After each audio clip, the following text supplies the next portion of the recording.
एक बहुत अहम बात है, हालिया दिनों के अंदर, ये गुज़िश्ता 3-4 दिन से आपने देखा होगा, मस्जिद उन नबी के बाहर इंडिया के बाद अदाकार और इंडिया का सफारती एक वफद आया, उसकी तस्वीरें वायरल हुई। हम शरीयत के पाबंद हैं, जो बात शरीयत के खिलाफ हो उसकी मुखालफत होगी, जो बात शरीयत में जायज़ है वो बतलाना अपना फरीदा समझते हैं। आज ये मसला भी समझ लीजिए, मस्जिदुल हराम का, मक्का के हरम का और मदीना के हरम का फर्क है। अलबत्ता हिजाज के लफ्ज के अंदर मक्का और मदीना दोनों शामिल हैं। ये बात शरी मसला इसलिए बयान कर रहा हूं, बाद लोग समझते हैं जी सऊदीया की हिमायत की वजह से। शरी मसले के तौर पे हजरत सुमामा को, जिन्होंने अभी इस्लाम कबूल नहीं था किया, यमामा के गवर्नर थे, रसूलुल्लाह ने कहां पे बांधा था? मस्जिदुन नबवी के अंदर।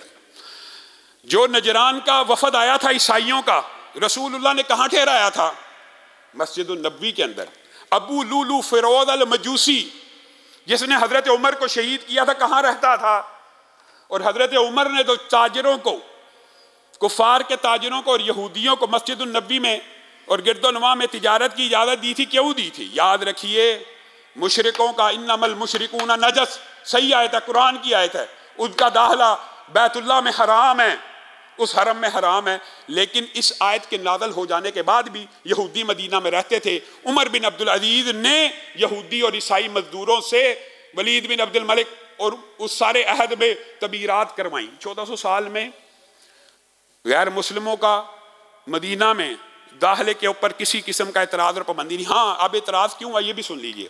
सऊदी हुकूमत ने अपनी इंतजामी हिकमत अमली के तहत कुछ अरसा यहाँ पे गैर मुस्लिमों को दाखिल होने नहीं दिया, वरना सिफारती वफूद रसूलुल्लाह से जो सफारतकारी होती है मस्जिद नबी के अंदर गैर मुस्लिम आया करते थे। गोया ये शरी ऐब नहीं है, शरीयत में इसके अंदर कोई इतराज़ नहीं है। हाँ, हरम के बारे में उलमा का इत्तफाक है। बाद उलमा ने तो यहाँ तक लिखा कि हरम के अंदर भी अगर कोई माहर जो मजदूर हो या कोई ऐसी वो हुनर जानता हो जिसके अलावा काम ना हो सके, तो उससे भी काम करवाने की इजाज़त है। लेकिन बहरहाल उसके ऊपर तो इजमा है। मस्जिदुन नबी के बारे में तो कोई ऐसा मौक़िफ़ ही नहीं है कि मस्जिदुन नबी में, याद रखिए, बैतुल्लाह के अलावा दुनिया की हर मस्जिद में गैर मुस्लिम का दाखिले की इजाज़त है। हमने ये मसला बनाया हुआ जी, ईसाई मस्जिद में दाखिल हो गया।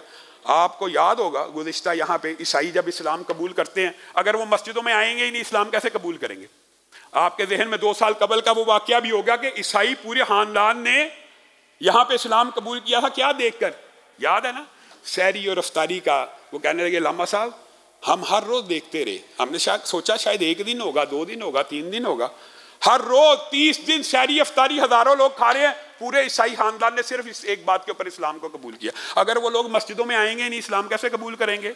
तो मस्जिदों में गैर मुस्लिमों के दाखिले की इजाज़त है। हाँ, कवायद, उनके अदाब, जैसे रसूलुल्लाह सल्लल्लाहु अलैहि वसल्लम ने और बाद में खुलफा ने उनको मस्जिदों के अंदर बुतों को लेके आने की इजाज़त नहीं दी। अगर इबादत करनी है बुतों के बगैर होगी हमारी मस्जिद, और बल्कि उनके लिए एक अलग स्पेस मुहैया कर देनी चाहिए। गोया ईसाई गैर मुस्लिम मस्जिदों में दाखिल हो सकते हैं, इसमें शरई तौर पे कोई कबाहत की बात नहीं है।